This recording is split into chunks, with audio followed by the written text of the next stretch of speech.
ಬಿಜೆಪಿಗೆ ಒಂದು ಕೃತಜ್ಞತಾ ಪೂರ್ವಕವಾಗಿ ಸಮಾರಂಭವನ್ನ ಆಯೋಜನೆ ಮಾಡಿದ್ದಾರೆ. ವೇದಿಕೆ ಮೇಲೆ ಈ ಕಾರ್ಯಕ್ರಮದ ಅಧ್ಯಕ್ಷತೆ ವಹಿಸಿರುವಂತಹ ಮೈಸೂರು ಕೊಡಗು ಲೋಕಸಭಾ ಕ್ಷೇತ್ರದ ಜನಪ್ರಿಯ ಸಂಸದರಾಗಿರುವಂತಹ ಶ್ರೀ ಯದುವೀರ್ ಚಾಮರಾಜ ಕೃಷ್ಣದತ್ತ ಒಡೆಯರ್ ಅವರೇ, ವೇದಿಕೆ ಮೇಲೆ ಆಸೀನರಾಗಿರ್ತಕ್ಕಂತಹ ವಿಪಕ್ಷ ನಾಯಕರಾಗಿರುವಂತಹ ಆರ್ ಅಶೋಕ್ ರವರೇ, ಚಲವಾದಿ ನಾರಾಯಣ ಸ್ವಾಮಿ ರವರೇ, ಮಾಜಿ ಉಪಮುಖ್ಯಮಂತ್ರಿಗಳು, ಚಿತ್ರದುರ್ಗ ಜಿಲ್ಲೆಯ ಹೆಮ್ಮೆಯ ಸಂಸದರು ಹಿರಿಯರಾಗಿರ್ತಕ್ಕಂಥ ಗೋವಿಂದ್ ಕಾರಜೋಳಜಿರವರೇ, ಮಾಜಿ ಸಚಿವರು, ನಮ್ಮೆಲ್ಲರ ಹಿರಿಯರು ಆತ್ಮೀಯರಾಗಿರ್ತಕ್ಕಂಥ ಶ್ರೀರಾಮುಲುರವರೇ, ಜನಪ್ರಿಯ ಸಂಸದರಾಗಿರುವಂತಹ PC ಮೋಹನ್ ರವರೇ, ಕ್ಷೇತ್ರದ ಜನಪ್ರಿಯ ಶಾಸಕರಾಗಿರುವಂತಹ ಶ್ರೀವತ್ಸರ್ ಅವರಿದ್ದಾರೆ, ಜಿಲ್ಲಾಧ್ಯಕ್ಷರುಗಳಾಗಿರುವಂತಹ ನಾಗೇಂದ್ರ ರವರಿದ್ದಾರೆ, ಮೈಸೂರು ಗ್ರಾಮೀಣ ಜಿಲ್ಲೆಯ ಅಧ್ಯಕ್ಷ ಇರತಕ್ಕಂತಹ ಸುಬ್ಬಣ್ಣ ಅವರಿದ್ದಾರೆ, ಮಂಡ್ಯ ಜಿಲ್ಲೆಯ ಅಧ್ಯಕ್ಷ ಆಗಿರುವಂತಹ ಇಂದ್ರೇಶ್ ರವರಿದ್ದಾರೆ, ಪ್ರತಾಪ್ ಸಿಂಹ ಅವರು, ಮಾಜಿ ಸಚಿವರಾಗಿರ್ತಕ್ಕಂಥ ಮಹೇಶ್ ಅಣ್ಣ ಅವರು, ಮಾಜಿ ಶಾಸಕರಾಗಿರ್ತಕ್ಕಂಥ ಆತ್ಮೀಯರಾಗಿರ್ತಕ್ಕಂಥ ಹರ್ಷವರ್ಧನ್ ಅವರಿದ್ದಾರೆ, ಮಾಜಿ ವಿಧಾನ ಪರಿಷತ್ತಿನ ಸದಸ್ಯರುಗಳ ಆದಿಯಾಗಿ ವೇದಿಕೆ ಮೇಲೆ ಆಸೀನರಾಗಿರ್ತಕ್ಕಂಥ ಪಕ್ಷದ ಎಲ್ಲ ಹಿರಿಯರೇ, ವೇದಿಕೆ ಮುಂಭಾಗದಲ್ಲಿ ಆಸೀನರಾಗಿರ್ತಕ್ಕಂಥ ಕಾಯಕ ಸಮುದಾಯಗಳ ಎಲ್ಲ ಬಂಧುಗಳೇ, ಪತ್ರಿಕಾ ಹಾಗೂ ಮಾಧ್ಯಮದ ಸ್ನೇಹಿತರೆ, ಬಂಧುಗಳೇ, ರಘು ಕೌಟಿಲ್ಯ ಅವರಿಗೆ ಈ ಒಂದು ಸನ್ಮಾನ ಮಾಡತಕ್ಕಂಥ ಸಮಾರಂಭದಲ್ಲಿ ಈ ಕಾರ್ಯಕ್ರಮದ ವಿಶೇಷತೆ ಏನಪ್ಪಾ ಅಂತ ಹೇಳಿದ್ರೆ, ಬಹಳ ಪ್ರೀತಿಯಿಂದ ನಮ್ಮ ಕುಂಬಾರ ಸಮಾಜ ನಿರ್ಮಾಣ ಮಾಡಿರ್ತಕ್ಕಂಥ ಈ ದೀಪದೊಂದಿಗೆ ಗಾಣಿಗ ಸಮಾಜ ಬಹಳ ಶ್ರಮದಿಂದ ತಯಾರು ಮಾಡಿರ್ತಕ್ಕಂಥ ಎಣ್ಣೆಯನ್ನು ಅದಕ್ಕೆ ಹಾಕಿ ಬಹಳ ಪ್ರೀತಿಯಿಂದ ನಮ್ಮ ನೇಕಾರ ಸಮಾಜ ನೇದಿರ್ತಕ್ಕಂಥ ಬತ್ತಿಯನ್ನು ಅದರೊಳಗಡೆ ಇಟ್ಟು, ಹೀಗೆ ಎಲ್ಲರ ಕಾಯಕ ಸಮುದಾಯಗಳ ಬೆವರಿನಿಂದ ನಿರ್ಮಾಣ ಮಾಡಿರ್ತಕ್ಕಂಥ ಈ ಭವ್ಯವಾಗಿರ್ತಕ್ಕಂಥ ದೀಪದ ಪ್ರಜ್ವಲನೆಯೊಂದಿಗೆ ಈ ಕಾರ್ಯಕ್ರಮ ಉದ್ಘಾಟನೆ ಆಗಿದೆ. ನನ್ನ ಆಶಯ ಅಂತ ಹೇಳಿದ್ರೆ, ಏನು ಅಣ್ಣ ಬಸವಣ್ಣನವರು 12ನೇ ಶತಮಾನದಲ್ಲಿ ಸಮ ಸಮಾಜದ ನಿರ್ಮಾಣವನ್ನ ಮಾಡಬೇಕು ಅಂತ ಹೇಳಿ ಎಲ್ಲ ಕಾಯಕ ಸಮಾಜಗಳನ್ನ ಒಗ್ಗೂಡಿಸ್ತಕ್ಕಂಥ ಕೆಲಸ ಏನು ಮಾಡಿದ್ರು, ಅದೇ ರೀತಿ ಇವತ್ತು ದೀಪ ಪ್ರಜ್ವಲನೆ ಆಗಿದೆ. ಮುಂದಿನ ದಿನಗಳಲ್ಲಿ ಕರ್ನಾಟಕ ರಾಜ್ಯದಲ್ಲಿ ವೇದಿಕೆ ಇರತಕ್ಕಂಥ ಎಲ್ಲ ಮುಖಂಡರ ನೇತೃತ್ವದಲ್ಲಿ ಈ ನಾಡಿನ ಎಲ್ಲ ಕಾಯಕ ಸಮುದಾಯಗಳನ್ನ ಒಗ್ಗೂಡಿಸಿಕೊಂಡು ಆ ಕಾಯಕ ಸಮುದಾಯಗಳಿಗೆ ಒಂದು ಧ್ವನಿಯಾಗಿ ರಾಜ್ಯದಲ್ಲಿ ಭಾರತೀಯ ಜನತಾ ಪಾರ್ಟಿ ಸಂಘಟನೆಯನ್ನ ಬಲಪಡಿಸಿ ಮುಂದೊಂದು ದಿನ ಕರ್ನಾಟಕ ರಾಜ್ಯದಲ್ಲಿ ನಮ್ಮ ಸರ್ಕಾರದೊಂದಿಗೆ ಈ ಕಾಯಕ ಸಮುದಾಯಗಳಿಗೆ ಯಾವ ರೀತಿ ಸನ್ಮಾನ್ಯ BS ಯಡಿಯೂರಪ್ಪನವರು ರಾಜ್ಯದ ಮುಖ್ಯಮಂತ್ರಿಗಳಾಗಿ ಈ ಸಮುದಾಯಗಳಿಗೆ ಒಂದು ಶಕ್ತಿಯನ್ನು ತುಂಬುವಂತ ಕೆಲಸ ಮಾಡಿದ್ರು, ಮುಂದೊಂದು ದಿನ ಮತ್ತೊಮ್ಮೆ ಕರ್ನಾಟಕ ರಾಜ್ಯದಲ್ಲಿ ಈ ಕಾಯಕ ಸಮುದಾಯಗಳಿಗೆ ಶಕ್ತಿ ಕೊಡುವಂತ ಕೆಲಸ ನಾವೆಲ್ಲರೂ ಕೂಡ ಮಾಡ್ತೇವೆ ಎನ್ನುವ ಭರವಸೆಯನ್ನ ನಾನು ಈ ಸಂದರ್ಭದಲ್ಲಿ ನೀಡ್ತಾ ಇದ್ದೇನೆ. ಬಂಧುಗಳೇ,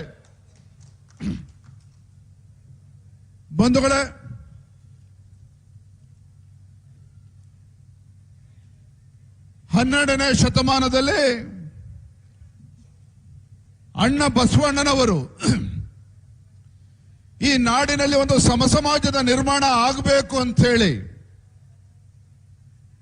ಕಾಯಕ ಸಮಾಜಗಳನ್ನು ಕೂಡ ಸೇರಿಸಿಕೊಂಡು ಕಾಯಕವೇ ಕೈಲಾಸ ಅಂತ ಹೇಳಿ ಸಮಸಮಾಜದ ನಿರ್ಮಾಣದ ಕನಸನ್ನ ಅಣ್ಣ ಬಸವಣ್ಣನವರು ಕಂಡಿದ್ರು.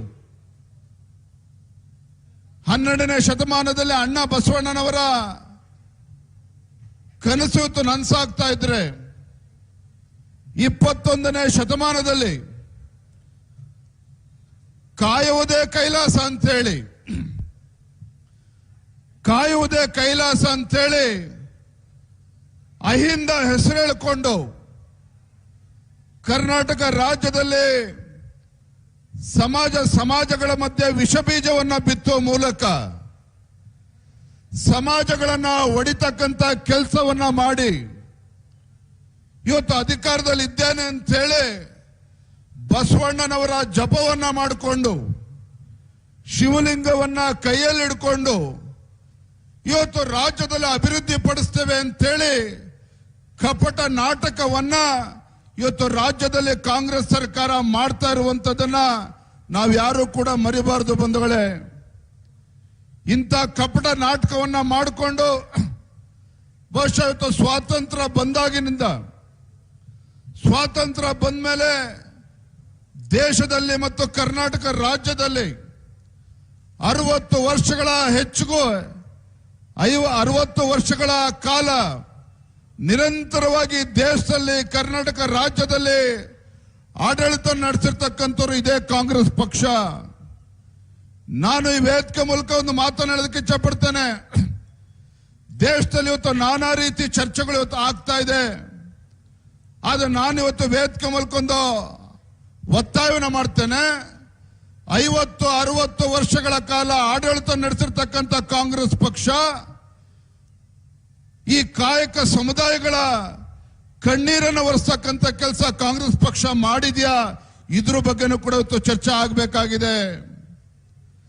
ಸುದೀರ್ಘವಾಗಿ ದೇಶದಲ್ಲಿ ರಾಜ್ಯದಲ್ಲಿ ಆಡಳಿತ ನಡೆಸಿರ್ತಕ್ಕಂಥ ಕಾಂಗ್ರೆಸ್ ಪಕ್ಷ ಈ ನಾಡಿನ ದೇಶದಲ್ಲಿರ್ತಕ್ಕಂಥ ಹಿಂದುಳಿದ ಸಮುದಾಯಗಳು ಇರಬಹುದು, ಪರಿಷ್ಠ ಜಾತಿ ಪರಿಷ್ಠ ಪಂಗಡಗಳು ಇರಬಹುದು, ಇವರೆಲ್ಲರ ಹೆಸರು ಹೇಳಿಕೊಂಡು ವೋಟ್ ಬ್ಯಾಂಕ್ ಆಗಿ ಮಾಡಿಕೊಂಡು ರಾಜಕಾರಣವನ್ನು ಮಾಡಿದ್ಯಾ ವಿನಃ ಈ ಕಾಂಗ್ರೆಸ್ ಪಕ್ಷ ಈ ಶೋಷಿತ ಪೀಡಿತ ಸಮುದಾಯಗಳು, ಹಿಂದುಳಿದ ಸಮುದಾಯಗಳು, ಕಾಯಕ ಸಮುದಾಯಗಳಿಗೆ ಏನು ಕೊಡುಗೆಯನ್ನು ಇವತ್ತು ಕಾಂಗ್ರೆಸ್ ಪಕ್ಷ ಕೊಟ್ಟಿದೆ, ಇದ್ರ ಬಗ್ಗೆನೂ ಕೂಡ ಇವತ್ತು ಚರ್ಚೆ ಆಗಬೇಕಾಗಿದೆ ಬಂಧುಗಳೇ. ಇದ್ರ ಬಗ್ಗೆನೂ ಕೂಡ ಚರ್ಚೆ ಆಗಬೇಕಾಗಿದೆ.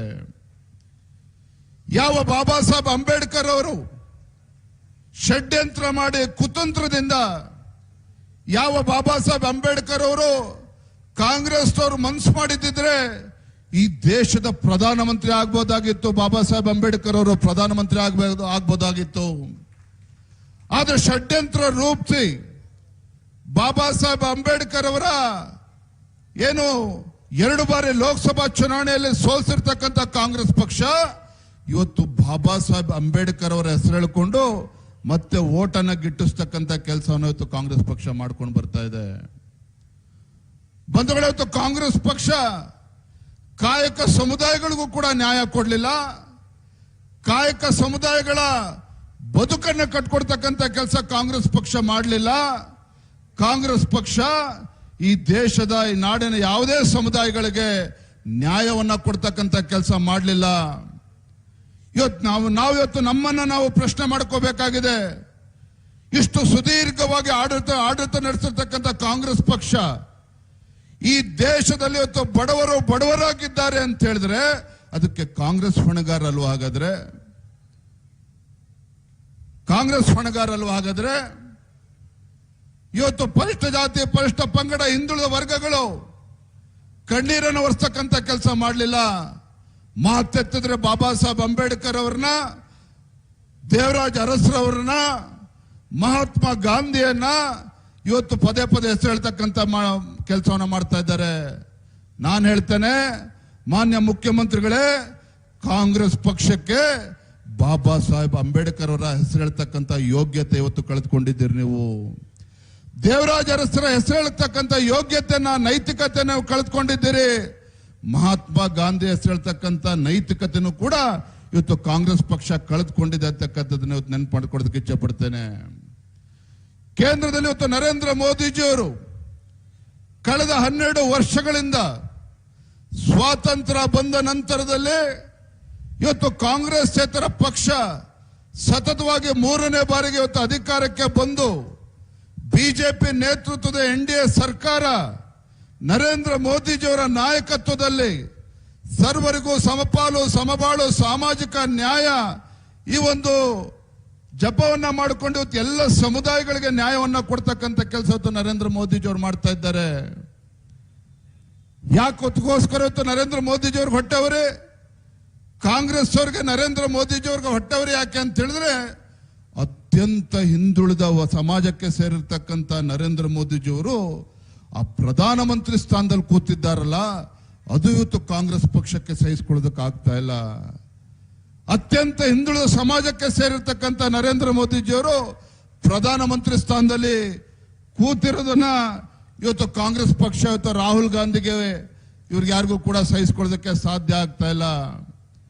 ಬಂಧುಗಳೇ, ನಮಗೆ ಗೊತ್ತಿರಲಿ, ನರೇಂದ್ರ ಮೋದಿಜಿಯವರ ಕ್ಯಾಬಿನೆಟ್ ನಲ್ಲಿ 27ಕ್ಕೂ ಹೆಚ್ಚು ಇವತ್ತು ಸಚಿವರು ಯಾವ ಸಮುದಾಯಕ್ಕೆ ಸೇರಿದ್ದಾರೆ ಅಂತ ಹೇಳಿದ್ರೆ ಅತ್ಯಂತ ಹಿಂದುಳಿದ ಸಮುದಾಯಕ್ಕೆ ಸೇರಿರ್ತಕ್ಕಂಥವ್ರು ಇವತ್ತು ಕ್ಯಾಬಿನೆಟ್ ನಲ್ಲಿ ಇದ್ದಾರೆ.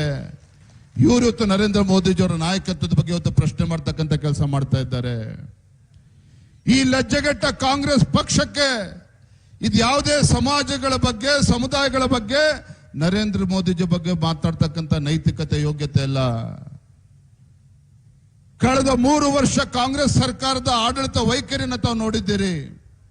ಮಾನ್ಯ ಅಶೋಕ್ ಅವರು ಮಾತನಾಡ್ತಾ ಹೇಳಿದ್ರು, 3 ವರ್ಷದಲ್ಲಿ ಕಾಂಗ್ರೆಸ್ ಪಕ್ಷದ ಸಾಧನೆ ಏನು ಅಂತ ಹೇಳಿದ್ರೆ ಮೂಡ ಸೈಟ್ ಹೊಡ್ಕೊಂಡಿರ್ತಕ್ಕಂಥದ್ದು ಒಂದ್ ಕಡೆ ಆದ್ರೆ ಪರಿಷ್ಠ ಜಾತಿ ಪರಿಷ್ಠ ಪಂಗಡಕ್ಕೆ ಅವರ ಅಭಿವೃದ್ಧಿಗೆ ಮೀಸಲಿಟ್ಟಿರ್ತಕ್ಕಂಥ ಹಣವನ್ನ ವಾಲ್ಮೀಕಿ ಅಭಿವೃದ್ಧಿ ನಿಗಮದ ಹಣವನ್ನ ಲೂಟಿ ಮಾಡಿ ಪಕ್ಕದ ತೆಲಂಗಾಣ ರಾಜ್ಯಕ್ಕೆ ತೆಗೆದುಕೊಂಡೋಗಿ ಸಾವಿರಾರು ಫೇಕ್ ಬೇನಾಮಿ ಅಕೌಂಟ್ಗಳನ್ನು ಓಪನ್ ಮಾಡಿ ಅಲ್ಲಿ ದುಡ್ಡ ಮಾಡಿ ಲೋಕಸಭಾ ಚುನಾವಣೆಯನ್ನ ನಡೆಸಿರ್ತಕ್ಕಂಥ ಕೀರ್ತಿ ಕಾಂಗ್ರೆಸ್ ಪಕ್ಷಕ್ಕೆ ಸಲ್ತದೆ. ಬಂಧುಗಳೇ, ಕಾಂಗ್ರೆಸ್ ಪಕ್ಷಕ್ಕೆ ಸಲ್ತದೆ. ಇವತ್ತು ಕಾಂಗ್ರೆಸ್ನವರು BK ಹರಿಪ್ರಸಾದ್ ಆದಿಯಾಗಿ ದೊಡ್ಡ ದೊಡ್ಡ ಭಾಷಣವನ್ನು ಬಿಗಿತಾರೆ. ನಾನು ವೇದಿಕೆ ಮೂಲಕ ರಾಜ್ಯದ ಮುಖ್ಯಮಂತ್ರಿಗಳಿಗೆ KPCC ಅಧ್ಯಕ್ಷರು ಕೇಳೋದಕ್ಕೆ ಇಚ್ಛೆ ಪಡ್ತೇನೆ. ತಾವು ಅಹಿಂದ ಹೆಸರು ಹೇಳ್ಕೊಂಡು ಅಧಿಕಾರಕ್ಕೆ ಬಂದ್ರಲ್ವ ಸ್ವಾಮಿ, ಅಧಿಕಾರಕ್ಕೆ ಬಂದು ಕಾಂಗ್ರೆಸ್ ಸರ್ಕಾರ ನೀವು ಮಾಡಿರ್ತಕ್ಕಂಥ ಸಾಧನೆ ಏನು? ನಾನು ಹೇಳ್ತೇನೆ, ಅಹಿಂದ ಹೆಸರು ಹೇಳ್ಕೊಂಡು ರಾಜ್ಯದ ಚುಕ್ಕಾಣಿ ನೀಡಿರ್ತಕ್ಕಂಥ ಕಾಂಗ್ರೆಸ್ ಸರ್ಕಾರ ಇವರು ಮಾಡಿರ್ತಕ್ಕಂಥ ಸಾಧನೆ ಏನಪ್ಪಾ ಅಂತ ಹೇಳಿದ್ರೆ, ಕೊಪ್ಪಳದಲ್ಲಿ ಪರಿಶಿಷ್ಟ ಪಂಗಡಕ್ಕೆ ಸೇರಿರ್ತಕ್ಕಂಥ ಗವಿ ಸಿದ್ದಪ್ಪನ ಬರ್ಬರ ಹತ್ಯೆ ಆಯ್ತು. ಈ ನಾಲಾಯಕ ಕಾಂಗ್ರೆಸ್ ಸರ್ಕಾರಕ್ಕೆ ಏನು ಕೂಡ ಮಾಡೋದಕ್ಕೆ ಸಾಧ್ಯ ಆಗಲಿಲ್ಲ.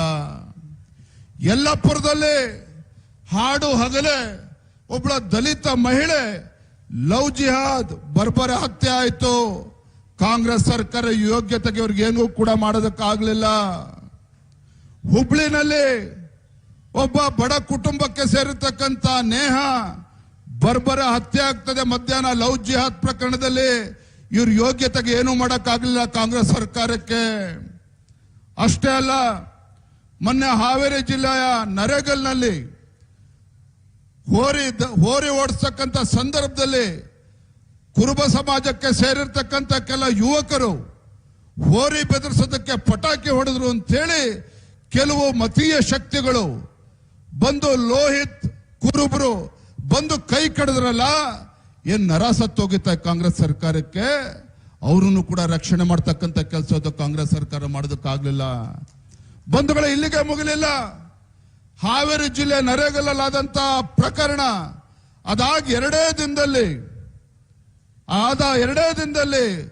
ರಟ್ಟೆಹಳ್ಳಿನಲ್ಲಿ ಮರಾಠ ಸಮಾಜಕ್ಕೆ ಸೇರಿರ್ತಕ್ಕಂಥ ಶಿವಾಜಿ ರಾವ್ 60 ವರ್ಷದ ಒಬ್ಬ ಯಜಮಾನರು ಕ್ಷುಲ್ಲಕ ಕಾರಣಕ್ಕೆ ಮತೀಯ ಶಕ್ತಿಗಳು ಬಂದು ಹಾಡು ಹಗಲೇ ಅವ್ರನ್ನ ಕೊಲೆ ಮಾಡ್ತಕ್ಕಂಥ ಕೆಲಸ ಮಾಡಿದ್ರು. ದುರಂತ ಏನು ಗೊತ್ತಾ ಸ್ವಾಮಿ? ದುರಂತ ಏನು ಅಂತ ಹೇಳಿದ್ರೆ ಇವತ್ತು ಶಿವಾಜಿ ಇವತ್ತು ರಟ್ಟೆಯಲ್ಲಿ ಏನು ಪ್ರಾಣ ಕಳೆದುಕೊಂಡ್ರು, ನರೇಗಲ್ಲಲ್ಲಿ ಏನೋ ಮಾರಣಾಂತಿಕ ಹಲ್ಲೆ ಆಯ್ತು, ಯಲ್ಲಾಪುರದಲ್ಲಿ ಏನೋ ದಲಿತ ಮಹಿಳೆ ಹತ್ಯೆ ಆಯ್ತು, ಕೊಪ್ಪಳದಲ್ಲಿ ಏನೋ ವಾಲ್ಮೀಕಿ ಸಮಾಜದ ಯುವಕ ಹತ್ಯೆ ಆಯ್ತು, ಹುಬ್ಳಿನಲ್ಲಿ ಇವತ್ತೇನು ಹತ್ಯೆ ಆಯ್ತು. ಈ ಲಜ್ಜೆಗೆಟ್ಟ ಕಾಂಗ್ರೆಸ್ ಸರ್ಕಾರದ ಯಾವುದೇ ಮಂತ್ರಿ ಆ ಮನೆಗಳಿಗೆ ಭೇಟಿ ಕೊಡಲಿಲ್ಲ. ಇಂಥ ನಾಳೆ ಕಾಂಗ್ರೆಸ್ ಸರ್ಕಾರ ಇವತ್ತು ರಾಜ್ಯದಲ್ಲಿದೆ. ಇಂಥ ಹಿಂದೂಗಳ ಬರ್ಬರೆ ಹತ್ಯೆ ಆಗ್ತಾ ಇದ್ರೆ ಒಬ್ಬ ಇವ್ರ ಯೋಗ್ಯತೆಗೆ ಒಬ್ಬ ಕಾಂಗ್ರೆಸ್ಸಿನ ಸಚಿವರು ಒಬ್ಬ ಹೋಗಿ ಆ ಮನೆಗಳಿಗೆ ಹೋಗಿ ಸಾಂತ್ವನ ಹೇಳ್ತಕ್ಕಂಥ ಪ್ರಯತ್ನ ಮಾಡಲಿಲ್ಲ. ಏನ್ ಹೇಳ್ತಾರೆ ಮುಖ್ಯಮಂತ್ರಿಗಳು? ಪರಿಹಾರವನ್ನು ಕೊಟ್ಟಿದ್ದೇವೆ. ಬೆಂಗಳೂರು ವಿಧಾನಸೌಧದಲ್ಲಿ ಎಸಿ ರೂಮ್ ನಲ್ಲಿ ಕುತ್ಕೊಂಡು ಚೆಕ್ ಅನ್ನ ಬರೆದು ಪೋಸ್ಟ್ ಮಾಡಿ ಅಧಿಕಾರಿಗಳ ಮೂಲಕ ಕಳಿಸಿ ಪರಿಹಾರನ ಕೊಟ್ಟಿದ್ದೇವೆ ಅಂತ ಹೇಳಿ ಕೈ ಕೊಟ್ಕೊಂಡು ಕುಳಿತಿದ್ದೀರಲ್ಲ ಸ್ವಾಮಿ. ಇಡೀ ದೇಶದಲ್ಲಿ ಆಗದೆ ಇರತಕ್ಕಂತ ಇವತ್ತು ಕೊಲೆಗಳು ಕರ್ನಾಟಕ ರಾಜ್ಯದಲ್ಲಿ ಯಾಕೆ ಆಗ್ತಾ ಇದೆ ಅಂತ ಹೇಳಿದ್ರೆ ಈ ಕಾಂಗ್ರೆಸ್ ಸರ್ಕಾರದ ಅಲ್ಪಸಂಖ್ಯಾತ ಓಲೈಕೆ ರಾಜಕಾರಣ, ಈ ಲಜ್ಜೆಗೆಟ್ಟ ಕಾಂಗ್ರೆಸ್ ಸರ್ಕಾರ ಏನ್ ಮಾಡ್ತಾ ಇದೆ ಇದರ ಪರಿಣಾಮ ಪ್ರತಿನಿತ್ಯ ಇವತ್ತು ಹಿಂದೂಗಳ ಹತ್ಯೆ ಇವತ್ತು ಕರ್ನಾಟಕ ಮಾರಣ ಹೋಮ ಆಗ್ತಾ ಇರುವಂತದ್ದು. ಆದ್ರೂ ಕೂಡ ಇವ್ರೇನ್ ಹೇಳ್ತಾರೆ? ಗ್ಯಾರಂಟಿಗಳು ನಾವು ಕೊಡ್ತಾ ಇದ್ದೇವೆ, ಗ್ಯಾರಂಟಿಗಳನ್ನ ನಾವು ಕೊಡ್ತಾ ಇದ್ದೇವೆ. ನಾಚಿಕೆ ಆಗ್ಬೇಕಿತ್ತು ಈ ಕಾಂಗ್ರೆಸ್ ಸರ್ಕಾರದವರಿಗೆ. ಮಾನ್ಯ ಅಶೋಕ್ ಅವರು ಹೇಳಿದ್ರು, ಯಾವ ಬಡವರಿಗೆ ನಿಮ್ಮ ಗೃಹಲಕ್ಷ್ಮಿ ಯೋಜನೆ ಸರಿಯಾಗಿ ತಲುಪ್ತಾ ಇಲ್ಲ, ಅದರಲ್ಲೂ ಕೂಡ ಹಗರಣ ಆಗಿದೆ. ಈಗಾಗಲೇ ನಮ್ಮ ಸದನದಲ್ಲಿ ಅದ್ರ ಬಗ್ಗೆ ಚರ್ಚೆನೂ ಕೂಡ ಆಗಿದೆ. ಇಂಥ ಭ್ರಷ್ಟ ಕಾಂಗ್ರೆಸ್ ಸರ್ಕಾರವನ್ನ ಬುಡ ಸಮೇತ ಕಿತ್ತಾಕುವಂತ ಕೆಲಸ ಆಗ್ಬೇಕಾಗಿದೆ ಬಂಧುಗಳೇ. ಬುಡ ಸಮೇತ ಕಿತ್ತಾಕುವಂತ ಕೆಲಸ ಇವತ್ತು ಆಗ್ಬೇಕಾಗಿದೆ. ಭಾರತೀಯ ಜನತಾ ಪಾರ್ಟಿ ಇವತ್ತು ಎಲ್ಲ ಕಾಯಕ ಸಮುದಾಯಗಳಿಗೆ ಶಕ್ತಿ ಕೊಡುವಂತ ಕೆಲಸ ನಾವು ಮಾಡ್ತಾ ಇದ್ದೇವೆ. ಈಗ ತಾನೇ ರಘು ಕೌಟಿಲ್ಯ ಅವರಿಗೆ ಸನ್ಮಾನ ಮಾಡಿದ್ವಿ. ಮಡಿವಾಳ ಸಮಾಜಕ್ಕೆ ಸೇರಿರ್ತಕ್ಕಂಥ ರಘು ಕೌಟಿಲ್ಯ, ಕಾಯಕ ಸಮಾಜಕ್ಕೆ ಸೇರಿರ್ತಕ್ಕಂಥ ರಘು ಕೌಟಿಲ್ಯ ಅವ್ರನ್ನ ಭಾರತೀಯ ಜನತಾ ಪಾರ್ಟಿ ಇವತ್ತು ನಾವು MLC ಮಾಡಿದ್ದೇವೆ. ಭಾರತೀಯ ಜನತಾ ಪಾರ್ಟಿ ನಾವು MLC ಮಾಡಿದ್ದೇವೆ. ಹಿಂದೆ ಶಂಕರಪ್ಪರವ್ರನ್ನು ಕೂಡ MLC ಮಾಡಿದ್ವಿ. ಪ್ರತಾಪ್ ಸಿಂಹ ಅವ್ರು ಹೇಳಿದ್ರು ವಿಶ್ವಕರ್ಮ ಸಮಾಜಕ್ಕೆ ಸೇರಿರ್ತಕ್ಕಂಥ ಒಬ್ಬನ MLC ಮಾಡಿದ್ವಿ, ಆಮೇಲೆ ಓಡೋದ್ರು, ಅದು ಬೇರೆ ಪ್ರಶ್ನೆ. ಶಾಂತಾರಾಮ್ ಸಿದ್ದಿ ಕೇವಲ ಅವ್ರ ಸಮಾಜ ಎಷ್ಟಿರ್ತಕ್ಕಂಥದ್ದು? 9,000 ಇರ್ತಕ್ಕಂಥದ್ದು ಅವ್ರ ಸಮಾಜ. ಅತ್ಯಂತ ಕಡು ಬಡವರು ಇರ್ತಕ್ಕಂಥ ಸಮಾಜ ಶಾಂತಾರಾಮ್ ಸಿದ್ದಿ, ಅವರ ಸಮಾಜಕ್ಕೆ ಇವತ್ತು ಅವ್ರನ್ನ MLC ಮಾಡಿದ್ದೇವೆ. ಸವಿತ ಸಮಾಜಕ್ಕೆ ಸೇರಿರ್ತಕ್ಕಂಥ ಕಿಶೋರ್ ಅವರು ದಕ್ಷಿಣ ಕನ್ನಡದಿಂದ ಅವಕಾಶ ಕೊಟ್ಟು ಅವರನ್ನು ಕೂಡ ನಾವು MLC ಮಾಡಿದ್ದೇವೆ. ಮೊನ್ನೆ ದಿನ ರಾಜ್ಯಸಭೆಗೆ ನಾಗರಾಜ್ ಹಾಲು ಮತಸ್ಥ ಸಮಾಜಕ್ಕೆ ಸೇರಿರ್ತಕ್ಕಂಥವ್ರನ್ನ ಇವತ್ತು ರಾಜ್ಯಸಭೆ ಕಳಿಸ್ಕೊಂಡಿದ್ದೇವೆ. ವಿಜಯ್ ಶಂಕರ್ ಅವ್ರನ್ನ ರಾಜ್ಯಪಾಲರನ್ನಾಗಿ ಇವತ್ತು ನಾವು ಕಳಿಸ್ಕೊಟ್ಟಿದ್ದೇವೆ. ಇದು ಭಾರತೀಯ ಜನತಾ ಪಾರ್ಟಿ ಬಂಧುಗಳೇ. ಈ ರಾಷ್ಟ್ರದ ಮೊದಲ ಪ್ರಜೆ ದ್ರೌಪದಿ ಮುರ್ಮು ಯಾರು ಸ್ವಾಮಿ? ಇವತ್ತು ಅತ್ಯಂತ ಕಡು ಬಡ ಕುಟುಂಬದಿಂದ ಬಂದಿರತಕ್ಕಂಥ ಬುಡಕಟ್ಟು ಸಮಾಜಕ್ಕೆ ಸೇರಿರ್ತಕ್ಕಂಥ ಮಹಿಳೆ ಈ ದೇಶದ ಮೊದಲ ಪ್ರಜೆ. ಯಾಕೆ ಇವತ್ತು ಎಲ್ಲವನ್ನು ಕೂಡ ಹೇಳ್ತಾ ಇದ್ದೇನೆ ಅಂದ್ರೆ ಬಂಧುಗಳೇ, ಈ ಕಾಂಗ್ರೆಸ್ ಸರ್ಕಾರ ಮುಖ್ಯಮಂತ್ರಿಗಳು ಬಸವಣ್ಣ ನೆನ್ಪು ಮಾಡ್ಕೊಡ್ತಾರೆ, ಶಿವಲಿಂಗವನ್ನ ನೆನ್ಪು ಮಾಡ್ಕೊಳ್ತಾರೆ, ಆದ್ರೆ ಅಂತರಂಗದಲ್ಲಿ ಇರ್ತಕ್ಕಂಥದ್ದು ಏನು ಅನ್ನೋದನ್ನು ಕೂಡ ನಾವು ಇವತ್ತು ಆಲೋಚನೆ ಮಾಡಬೇಕಾಗಿದೆ. ಇಂಥ ಭ್ರಷ್ಟ ಬಡವರ ವಿರೋಧಿ, ಕಾಯಕ ಸಮುದಾಯಗಳು, ಪರಿಷ್ಠ ಜಾತಿ ಪರಿಷ್ಠ ಪಂಗಡಗಳ ವಿರೋಧಿ ಕಾಂಗ್ರೆಸ್ ಸರ್ಕಾರ ಇವತ್ತು ರಾಜ್ಯದಲ್ಲಿ ಏನಿದೆ, ಇವರಿಗೆ ತಕ್ಕ ಪಾಠವನ್ನು ಇವತ್ತು ಮುಂದಿನ ದಿನಗಳಲ್ಲಿ ನಾವು ಕಲಿಸಬೇಕಾಗಿದೆ ಬಂಧುಗಳೇ. ಪಾಠ ಕಲಿಸಬೇಕಾಗಿದೆ.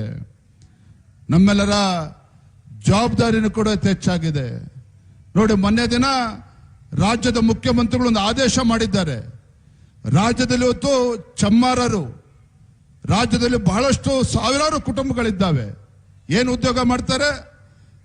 ಪರಿಷ್ಠ ಜಾತಿ ಹಿಂದುಳಿದ ವರ್ಗಕ್ಕೆ ಸೇರಿರ್ತಕ್ಕಂಥ ಆ ಸಮಾಜ ಏನಿದೆ, ಚಪ್ಪಲಿಯನ್ನ ಶೂಗಳನ್ನ ಹೊಲಿತಾರೆ. ರಾಜ್ಯ ಸರ್ಕಾರ ಆದೇಶ ಮಾಡಿ 100 ಕೋಟಿ ಬೆಲೆ ಬಾಳ್ತಕ್ಕಂಥ ಇದನ್ನ ಈ ಸಮುದಾಯಗಳಿಂದ ಖರೀದಿ ಮಾಡ್ತಾ ಇದ್ರು. ಆದ್ರೆ ಈ ಹೊಸ ಮುಖ್ಯಮಂತ್ರಿ DK ಶಿವಕುಮಾರ್ ಅವರು ಏನ್ ಮಾಡಿದ್ದಾರೆ ಗೊತ್ತಾ? ಪರಿಷ್ಠ ಜಾತಿಗಳ ಬಗ್ಗೆ ಮಾತನಾಡ್ತಾರಲ್ಲ ಮಾನ್ಯ ಮುಖ್ಯಮಂತ್ರಿಗಳು, KPCC ಅಧ್ಯಕ್ಷರು, ಈ ಟೆಂಡರ್ ಏನಿದೆ ಹೊರ ರಾಜ್ಯದ ದೊಡ್ಡ ಕಂಪನಿಗೆ ಟೆಂಡರ್ ಅನ್ನ ಕೊಟ್ಟಿದ್ದಾರೆ.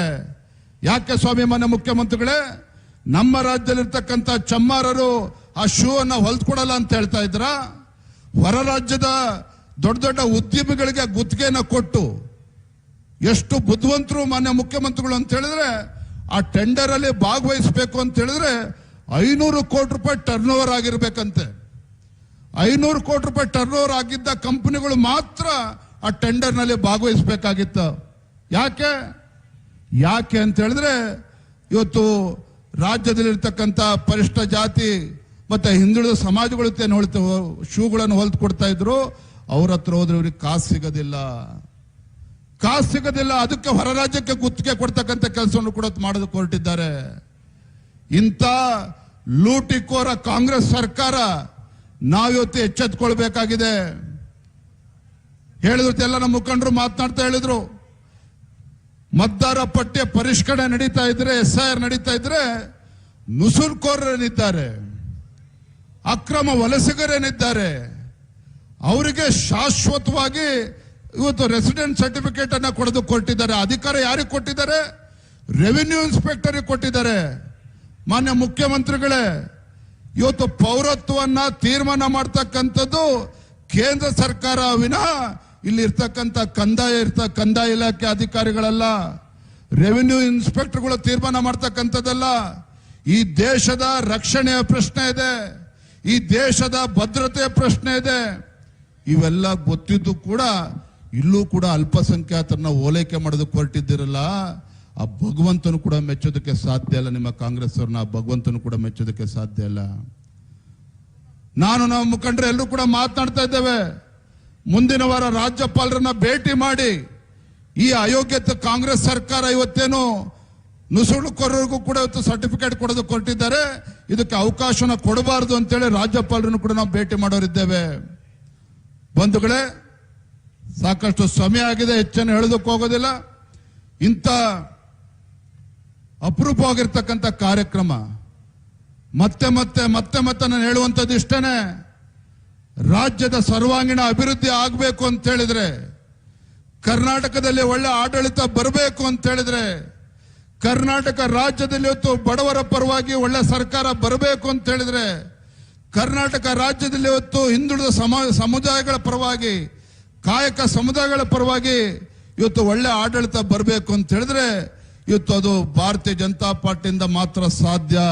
ಅದನ್ನು ನಾವು ಇವತ್ತು ಮಾತನಾಡಬೇಕಾಗಿದೆ ಬಂಧುಗಳೇ. ಇವತ್ತು ನರೇಂದ್ರ ಮೋದಿಜಿಗಿಂತ ಒಳ್ಳೆ ನಾಯಕತ್ವ ದೇಶಕ್ಕೆ ಸಿಗೋದಕ್ಕೆ ಸಾಧ್ಯ ಇಲ್ಲ ಅಂತ ಪುಣ್ಯಾತ್ಮ 2047ನೇ ಇಸ್ವಿಗೆ ಇವತ್ತು ಭಾರತ ಒಂದು ಅಭಿವೃದ್ಧಿ ರಾಷ್ಟ್ರವಾಗಿ ಪರಿವರ್ತನೆ ಆಗಬೇಕು ಅಂತೇಳಿ ಕನಸನ್ನ ಕಾಣ್ಕೊಂಡು ಆಡಳಿತ ನಡೆಸತಕ್ಕಂಥ ಸಂದರ್ಭದಲ್ಲಿ ಇವತ್ತು ನರೇಂದ್ರ ಮೋದಿಜಿಯವರು, ಅಮಿತ್ ಶಾ ಜಿಯವರು, ನಿತಿನ್ ನಬೀನ್ ಜಿಯವರು ಇವರೆಲ್ಲರ ನೇತೃತ್ವದಲ್ಲಿ ಯಾವ ಪಶ್ಚಿಮ ಬಂಗಾಳದಲ್ಲಿ ಹಿಂದೂ ವಿರೋಧಿ TMC ಸರ್ಕಾರ ಇತ್ತು, ಯಾವ ಪಶ್ಚಿಮ ಬಂಗಾಳದಲ್ಲಿ ಭಾರತೀಯ ಜನತಾ ಪಾರ್ಟಿ ಕಮಲ್ದು ಹರಡೋದಕ್ಕೆ ಸಾಧ್ಯ ಇಲ್ಲ ಅಂತೇಳಿ ಮಾತನಾಡ್ತಾ ಇದ್ರು, ಅಂತ ಪಶ್ಚಿಮ ಬಂಗಾಳದಲ್ಲೇನೆ ನರೇಂದ್ರ ಮೋದಿಜಿಯವರ ನೇತೃತ್ವದಲ್ಲಿ ಹಿಂದೂ ವಿರೋಧಿ ಕಾಂಗ್ರೆಸ್ ಸರ್ಕಾರವನ್ನ ಬುಡ ಸಮೇತ ಕಿತ್ತಾಕುವುದರಲ್ಲಿ ಭಾರತೀಯ ಜನತಾ ಪಾರ್ಟಿ ಯಶಸ್ವಿಯಾಗಿದೆ. ಮುಂದಿನ ದಿನಗಳಲ್ಲಿ ನಾನು ನಿನ್ನೆ ಮಾನ್ಯ HD ಕುಮಾರಸ್ವಾಮಿ ಅವರ ಹತ್ರ ಕೂಡ ಮಾತನಾಡಿದ್ದೇನೆ. ಹಾಗಾಗಿ ವಿಶ್ವಾಸದಿಂದಿರಿ, ಮುಂದಿನ ದಿನಗಳಲ್ಲಿ ಕರ್ನಾಟಕ ರಾಜ್ಯದಲ್ಲೂ ಸಹ ಇಂಥ ಒಂದು ಹಿಂದೂ ವಿರೋಧಿ ಕಾಂಗ್ರೆಸ್ ಸರ್ಕಾರವನ್ನ ಬುಡ ಸಮೇತ ಕಿತ್ತಾಕುವಂತ ಶಕ್ತಿ ನಮ್ಮ ಕಾರ್ಯಕರ್ತರಿಗಿದೆ. ಹಾಗಾಗಿ ಒಳ್ಳೆ ದಿನಗಳು ಬಂದೇ ಬರ್ತದೆ. ನಾನು ಮಾನ್ಯ ರಘು ಕೌಟಿಲ್ಯ ಅವರಲ್ಲಿ ಮತ್ತೆ ಎಲ್ಲ ನಮ್ಮ ಮುಖಂಡರಲ್ಲಿ ವಿನಂತಿ ಮಾಡ್ತಕ್ಕಂಥದ್ದು ಇಷ್ಟೇನೆ, ಎಲ್ಲ ಸಮಾಜಗಳನ್ನ ವಿಶ್ವಾಸಕ್ಕೆ ತೆಗೆದುಕೊಂಡು, ಎಲ್ಲ ಸಮಾಜಗಳನ್ನ ಸಮುದಾಯಗಳನ್ನ ವಿಶ್ವಾಸಕ್ಕೆ ತೆಗೆದುಕೊಂಡು ನಾವು ರಾಜ್ಯದಂತ ಪ್ರವಾಸ ಮಾಡಿ ಮುಂದಿನ ದಿನಗಳಲ್ಲಿ ಸಂಘಟನಾ ಇನ್ನು ಬಲಪಡಿಸತಕ್ಕಂಥ ಕೆಲಸ ಮಾಡೋಣ ಅನ್ನುವ ಮಾತನ್ನ ಈ ಸಂದರ್ಭದಲ್ಲಿ ಹೇಳ್ತಾ ತುಂಬಾ ಸಂತೋಷ ಆಗಿದೆ. ಇನ್ನು ರಘು ಕೋಟಿಲ್ ಅವರು ಕೂಡ ಮಾತನಾಡೋರಿದ್ದಾರೆ, ನಮ್ಮ ಸಂಸದರು ಕೂಡ ಮಾತನಾಡೋರಿದ್ದಾರೆ. 1/4 ಗಂಟೆಯಲ್ಲಿ ಕಾರ್ಯಕ್ರಮ ಮುಗೀತದೆ. ದಯವಿಟ್ಟು ಎಲ್ಲರೂ ಕೂಡ ಸಮಾಧಾನದಲ್ಲಿ ತಾವೆಲ್ಲರೂ ಕೂಡ ಕೇಳಬೇಕು ಅನ್ನೋ ಮಾತನ್ನ ಈ ಸಂದರ್ಭ ಹೇಳ್ತಾ, ನಮ್ಮ ಪಕ್ಷದ ಮುಖಂಡರಲ್ಲಿ ರಘು ಕೂಡ ಎಲ್ಲರೂ ಕೂಡ ವಿನಂತಿ ಅಷ್ಟೇನೆ, ದಯವಿಟ್ಟು ಆಯ್ತು ಇನ್ನು ಕೂಡ ಸಂಘಟನೆನ ಬಲಪಡಿಸೋಣ, ಎಲ್ಲ ಒಟ್ಟಿಗೆ ಕೆಲಸ ಮಾಡೋಣ ಅನ್ನೋ ಮಾತನ್ನು ಹೇಳ್ತಾ, ವೇದಿಕೆ ಮೇಲಿರ್ತಕ್ಕಂಥ ಎಲ್ಲ ಹಿರಿಯರಿಗೆ, ವೇದಿಕೆ ಮುಂಭಾಗದಲ್ಲಿರ್ತಕ್ಕಂಥ ಎಲ್ಲ ನಮ್ಮ ಕಾಯಕ ಸಮುದಾಯದ ಎಲ್ಲ ಸಮಾಜದ ಬಂಧುಗಳಿಗೆ, ವೇದಿಕೆ ಮೇಲೂ ಕೂಡ ಮರಾಠ ಸಮಾಜ ಇರ್ಬೋದು, ನೇಕಾರ ಸಮಾಜ ಇರ್ಬೋದು, ಅದೇ ರೀತಿ ಮಡಿವಾಳ ಸಮಾಜ ಇರ್ಬೋದು, ಸವಿತಾ ಸಮಾಜ ಇರ್ಬೋದು, ಉಪ್ಪಾರ್ ಸಮಾಜ ಇರ್ಬೋದು, ನಮ್ಮ ನಾಯಕ ಸಮಾಜ ಇರ್ಬೋದು, ಎಲ್ಲ ಸಮಾಜದ ಎಲ್ಲ ಮುಖಂಡರುಗಳಿದ್ದಾರೆ. ಅವರೆಲ್ಲರೂ ಕೂಡ ತಮ್ಮೆಲ್ಲರೂ ಕೂಡ ವಂದಿಸಿ ನಾನು ಮಾತನ್ನು ಮುಗಿಸ್ತಾ ಇದ್ದೇನೆ. ಬಲೋ ಭಾರತ್ ಮಾತಾ ಕಿ, ಬಲೋ ಭಾರತ್ ಮಾತಾ ಕಿ. ದೇಶದ ಹೆಮ್ಮೆಯ ಪ್ರಧಾನಮಂತ್ರಿ ನರೇಂದ್ರ ಮೋದಿಜಿ ಅವರಿಗೆ, ದೇಶದ ಹೆಮ್ಮೆಯ ಪ್ರಧಾನಮಂತ್ರಿ ನರೇಂದ್ರ ಮೋದಿಜಿ ಅವರಿಗೆ